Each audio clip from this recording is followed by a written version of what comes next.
बड़ा काम है कि वो बेधड़क बनारसी कहते थे कि एक साहित्यकारों को तौलना जैसे मेढक को तौलने की तरह से इकट्ठा करना। और यहाँ तो 24-24 बिरादरी है, 24-24 भाषाओं के साहित्यकार। तो निश्चित रूप से ये अनुपम जी वगैरह जो है ना, निश्चित रूप से सवेरे 1 घंटा प्राणायाम करते होंगे ताकि दिन भर वो शांत चित्त होकर के रह सके। बहुत बड़ा मुश्किल काम होता है। मैं उन सभी अधिकारियों को धन्यवाद देता हूँ जो बहुत बड़ा एक समझिए पंचायती घर है साहित्यकारों का राष्ट्रीय स्तर पर, उसको चला रहे हैं और बहुत अच्छी तरह से चला रहे हैं। ये कहने के लिए नहीं मैं कह रहा हूँ, मैं जहाँ कहीं भी इस पर उंगली उठाई है किसी ने अनजाने में नादानी से, मैंने उनको समझाया कि ये यहाँ पर कोई राजनीतिक हस्तक्षेप ही नहीं है। तो साहित्यकारों का साहित्यकारों के लिए और साहित्यकारों को ध्यान में रख करके किया गया है। बहुत बहुत बधाई। मुझे लगता है कि जो कालिदास ने कहा है कि रमणीयता का, कि क्षणे क्षणे यन्नवताम उपेति तदेव रूपम रमणीयताया। कोई रमणीय क्या होता है कि जो क्षण क्षण बदलता रहा। मुझे लगता है कि दर्शक दीर्घा से ज्यादा रमणीय हम लोगों के लिए कुछ नहीं है। 50-60 साल से मैं इस कवि सम्मेलन के मंच पर हूं और हर बार देखता हूं कि दर्शक दीर्घा बदल जाती है। आज हमारे सामने जो है वो कल नहीं थे, और कल जब फिर हम कविता पाठ करने आएंगे तो बदला हुआ रहेगा। तो इस तरह से दर्शक रमणीय जो दर्शक है, दर्शक दीर्घा, क्योंकि मुझे मालूम हुआ कि अमुक जगह से आए, अमुक जगह से, सब नए हमारे लिए हैं। अब तो मुझे एक स्वतंत्रता मिली है कि मैं जो भी सुनाऊंगा सब नया है आपके लिए। जिसे चाहा नहीं तुमने कभी वह चैन पाया क्या। हम अपने रमणीय रूप को बता रहे हैं। जिसे चाहा नहीं तुमने कभी वह चैन पाया क्या। ये सांसें तेज चलती है किसी का दिल चुराया क्या। ये सांसें तेज चलती है किसी का दिल चुराया क्या। जरूरत क्या तुम्हारे रूप को सिंगार करने की। जरूरत क्या तुम्हारे रूप को सिंगार करने की। किसी हिरनी ने अपनी आंख में काजल लगाया क्या। जरूरत क्या तुम्हारे रूप को सिंगार करने की। किसी हिरनी ने अपनी आंख में काजल लगाया क्या। मैं बादल हूँ करूँगा प्यार का इजहार धरती पर। मैं बादल हूँ करूँगा प्यार का इजहार धरती पर। फुहारों से रचूंगा रूप का सिंगार धरती पर। तुम्हारे वास्ते उड़ता रहा आकाश में अब तक।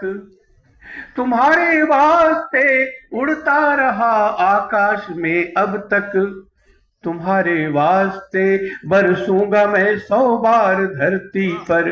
तुम्हारे वास्ते बरसूंगा मैं 100 बार धरती पर। एक दो दूसरे गोत्र का आपको ही संबोधित मुक्तक सुना रहा हूं कि दर्द की मीठी थाप पर मरता। मोहब्बत में मरते हैं लोग, उसी का इजहार मैं कर रहा हूं कि दर्द की मीठी थाप पर मरता। आंसुओं के मिलाप पर मरता। ऐसा लगता है मैं मरूंगा नहीं। ऐसा लगता है मैं मरूंगा नहीं। मरना होता तो आप पर मरता।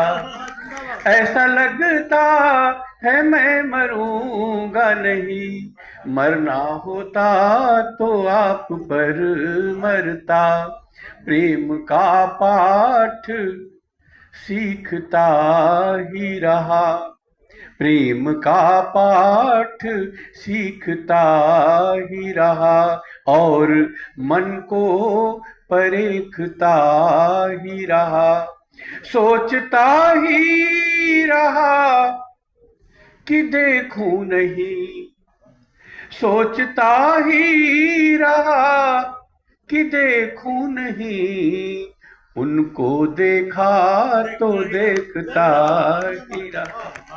सोच, सदानंद जी का मैं जिक्र नहीं कर रहा इसमें, उनको सोचता ही रहा कि देखूं नहीं, उनको देखा तो देखता ही रहा।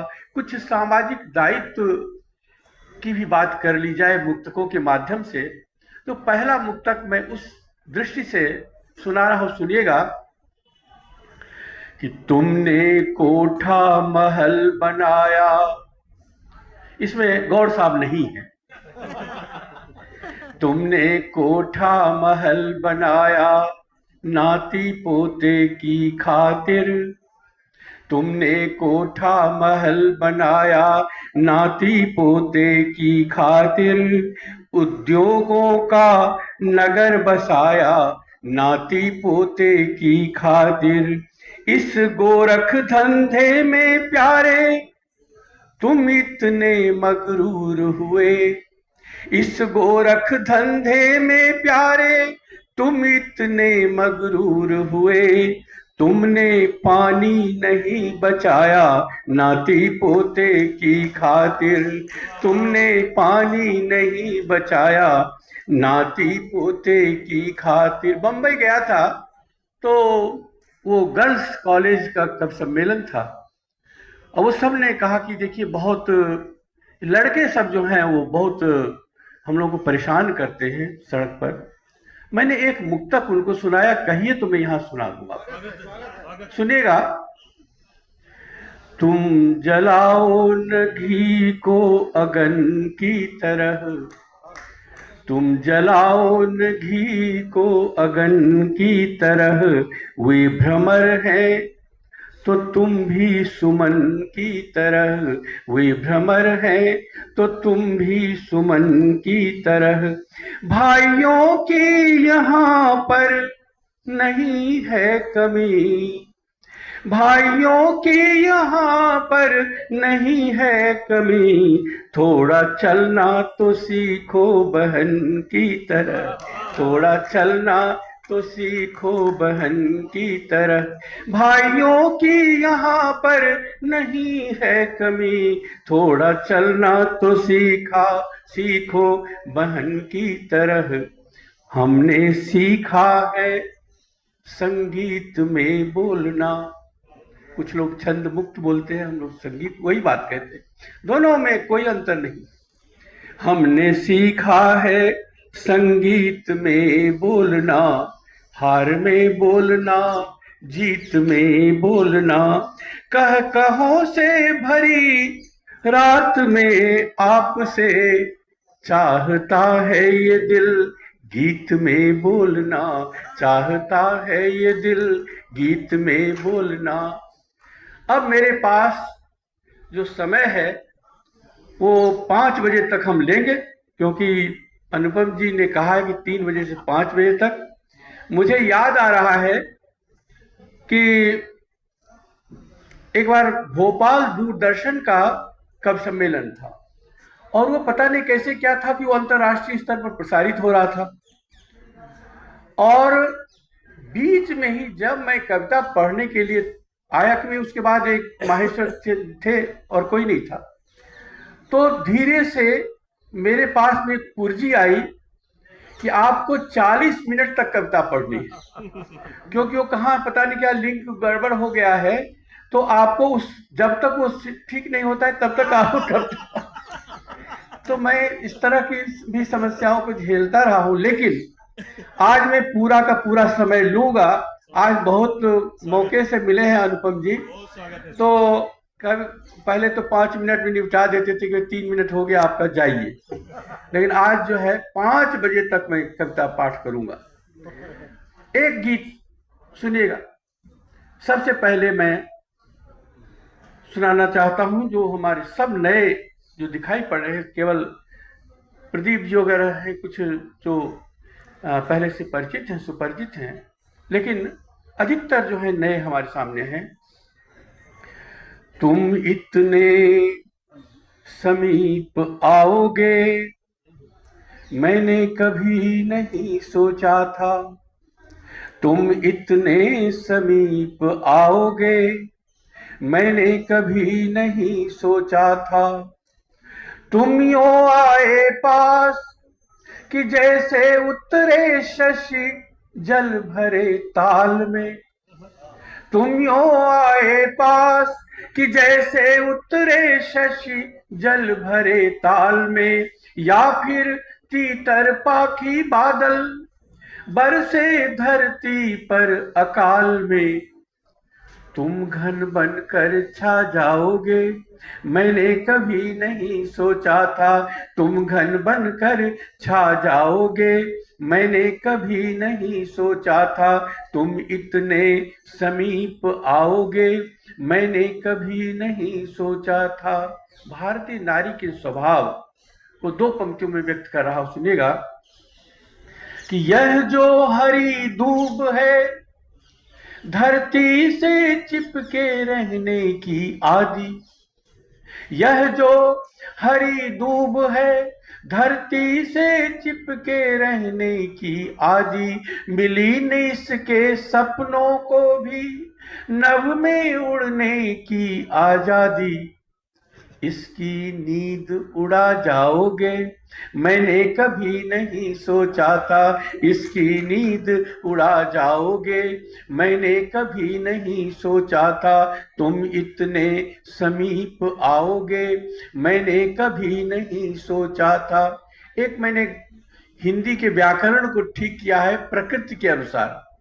कोयल गाता है कोयली को बुलाने के लिए, और हमारे जो कवि हैं वो कहते हैं कोयलिया गाती है, उसको कोयलिया को गाने की जरूरत नहीं है, वो कोयल को गाने की जरूरत पड़ती है, वो बुलाने के लिए कहते हैं। मोर नाचता है मयूरी को बुलाने के लिए।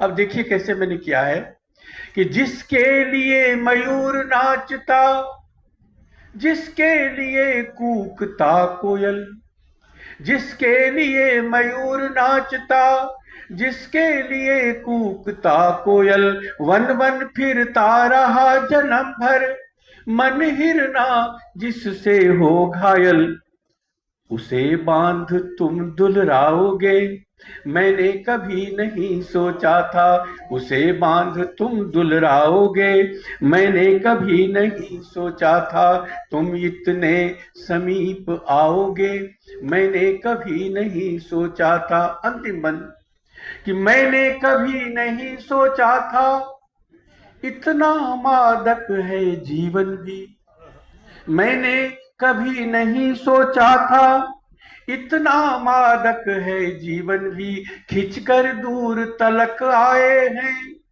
धन से ऋण भी, ऋण से धन भी, तुम सांसों में बस जाओगे मैंने कभी नहीं सोचा था, तुम सांसों में बस जाओगे मैंने कभी नहीं सोचा था, तुम इतने समीप आओगे मैंने कभी नहीं सोचा था। साहित्य अकादमी का मेरे प्रति मेरे जो स्नेह है, अपनत्व है, उसके कारण मैं अक्सर यहाँ पर आता रहा हूं, लेकिन कुछ न कुछ नया मैं सुनाना चाहता हूं। एक गीत सुनिएगा और उसमें मैंने अपनी बात साहित्य अकादमी के साथ जो है उसको मैं व्यक्त कर रहा हूं गीत के माध्यम से। कल अधूरा ही रहा परिचय हमारा, आज मन का खोल दो आकाश सारा। कल अधूरा ही रहा परिचय हमारा, आज मन का खोल दो आकाश सारा। मैं नहीं हूं जानता आखिर तुम्हारे पास ले आई मुझे किसकी दुआएं। मैं नहीं हूं जानता आखिर तुम्हारे पास ले आई मुझे किसकी दुआएं।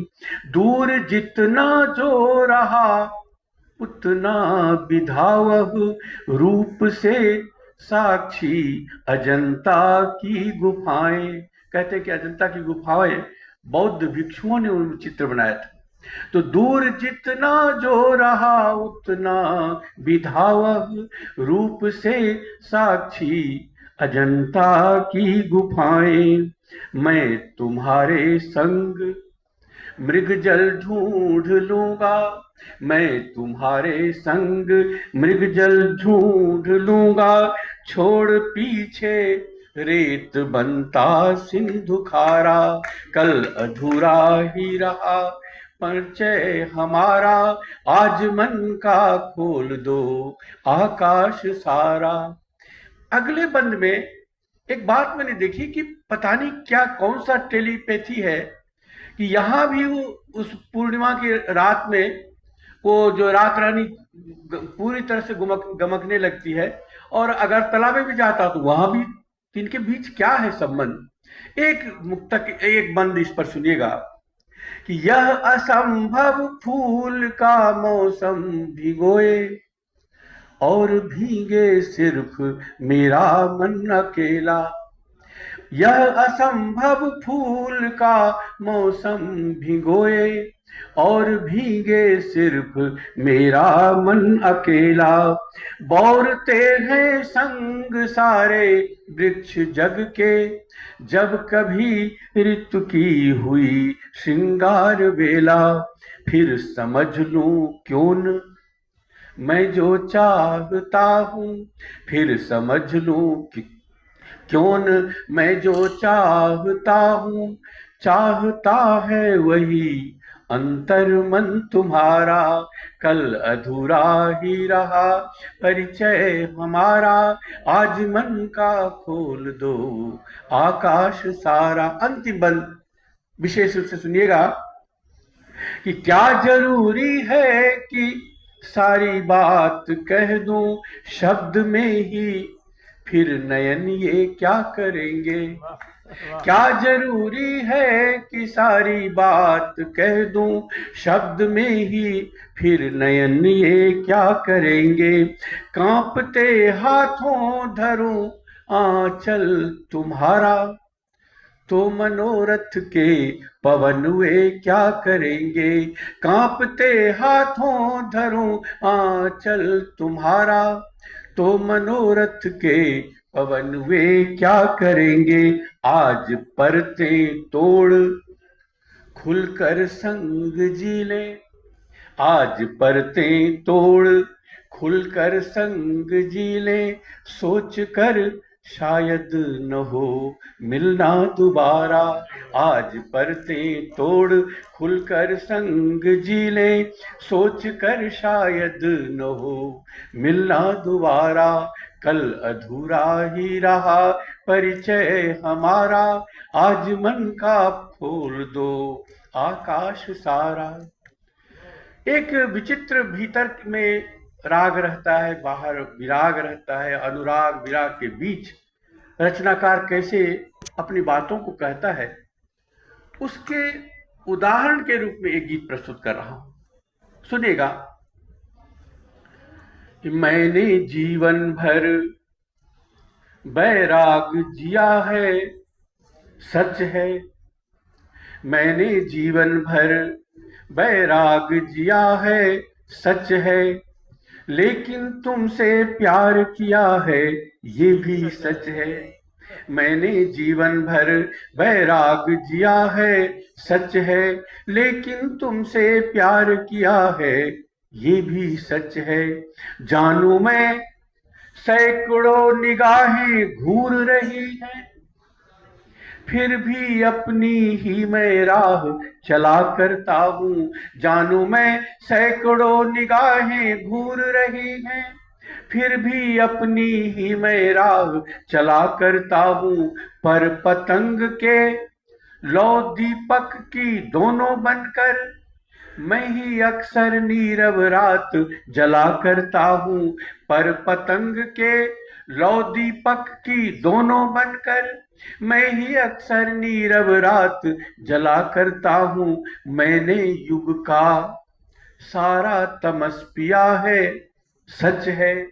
मैंने युग का सारा तमस पिया है, सच है। लेकिन तुमसे प्यार किया है, ये भी सच है। मैंने जीवन भर बैराग जिया है, सच है। लेकिन तुमसे प्यार किया है, ये भी सच है। दो शब्द आगे बंद में आए हैं। एक वल्मीक, वल्मीक माने वो जो दीमक होता है, वो वल्मीक से ही वाल्मीकि बने। माने इतनी साधना में वो लीन हो गए थे कि उनके देह पर दीमकों ने घर बना लिया था, इसीलिए उनका नाम पड़ा वाल्मीकि। और दूसरा शब्द है वनवास। अगर वनवास को राम के जीवन से हटा दिया जाए तो राम एक साधारण राजकुमार के सिवा और कुछ नहीं है। अब सुनिएगा कि दुर्गम वन में राजमहल के खंडहर सामन, वल्मीकों से भरा पड़ा तुम जिसे मिल गए। दुर्गम वन में राजमहल के खंडहर सामन, वल्मीकों से भरा पड़ा तुम जिसे मिल गए। इन पांवों की आहट शायद पहचानी थी, खुद अचरज में हूं कैसे सब द्वार खुल गए। मैंने सपनों को वनवास दिया है, सच है। मैंने सपनों को वनवास दिया है, सच है। लेकिन तुमसे प्यार किया है, ये भी सच है। मैंने जीवन भर बैराग जिया है। और अंत में कवि का जो बाहरी रूप है, भीतर रूप है, उसको एक चित्र देना चाहता हूं कि वे जो प्राचीरों का पत्थर तोड़ के खुश थे, देख न पाए कभी बावड़ी का काला जल। वे जो प्राचीरों का पत्थर तोड़ के खुश थे, देख न पाए कभी बावड़ी का काला जल। एक तुम ही थे सैलानी अंदर तक आकर, जिसने गहरे सन्नाटे में भर दी हलचल। मैंने गैरिक चीवर, सन्यासियों का वेश, मैंने गैरिक चीवर पहन लिया है, सच है। लेकिन तुमसे प्यार किया है, ये भी सच है। मैंने जीवन भर बैराग जिया है, सच है। लेकिन तुमसे प्यार किया है, ये भी सच है। अंतिम मुक्तक कह करके मैं बैठ जाना चाहता हूं, और वो हम साहित्यकारों की ओर से है। रचना तो हम वही पढ़ते हैं जो विवेक जी पढ़ते हैं, वो बुद्धि जी भी वही पढ़ते हैं, लेकिन जैसी दर्शक दीर्घा रहती है, वो उस कविता की सार्थकता वैसी बढ़ती है। आज आपने जिस तरह से सुना है, मैं गदगद। मुझे तालियों का महोत्सव नहीं चाहिए, ये हृदय चाहिए। मुझे हृदय का कमल खिले, वो चाहिए। और कविता यही काम करती है। सुनिएगा, आदमी गुम जाएगा, उसका पता रह जाएगा। आदमी गुम जाएगा, उसका पता रह जाएगा। और नदी के तीर पर जलता दिया रह जाएगा। और नदी के तीर पर जलता दिया रह जाएगा। आज तक हमने कहा जो भूल जाएंगे सभी। आज तक हमने कहा जो भूल जाएंगे सभी। याद दुनिया को हमारा अनकहा रह जाएगा। याद दुनिया को हमारा अनकहा रह जाएगा। और हमारे आपके सुनने और हमारे कहने के बीच जो वो अनकहा है, उसको नमन करता हूं, और उसको व्यक्त करने के लिए मैं फिर से अनुपम जी को आमंत्रित करता हूं।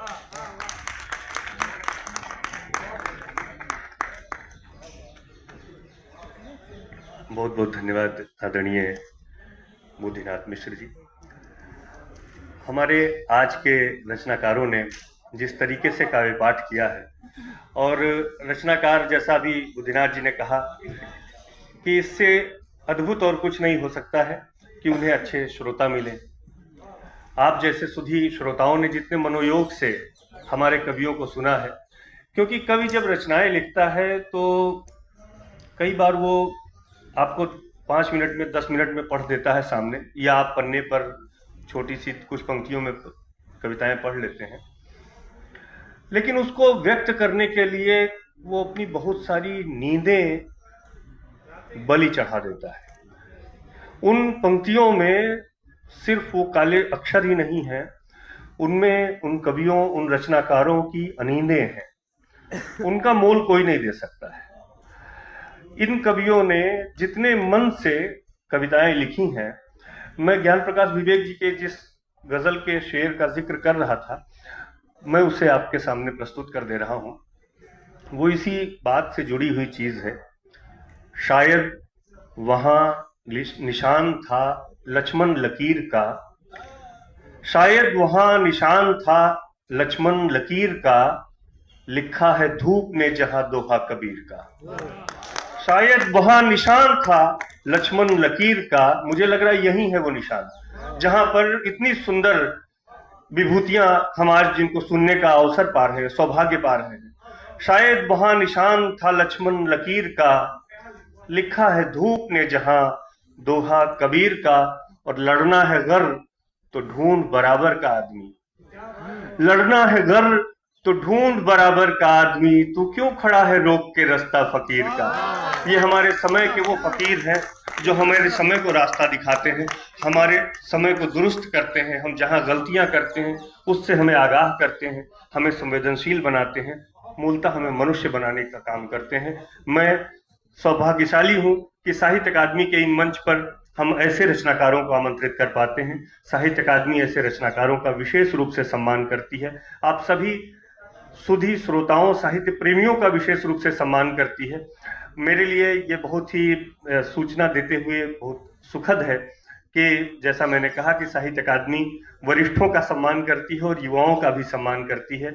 अभी कल ही मैथिली भाषा के लिए युवा पुरस्कार घोषित हुआ है, और उस पुरस्कार को पाने वाली रचनाकार संस्कृति मिश्र यहाँ पर उपस्थित हैं।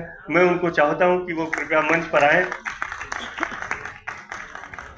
हमने युवा साहित्य में हिंदी और मैथिली की रचनाकार संस्कृति मिश्र की रचनाएं सुनी थी।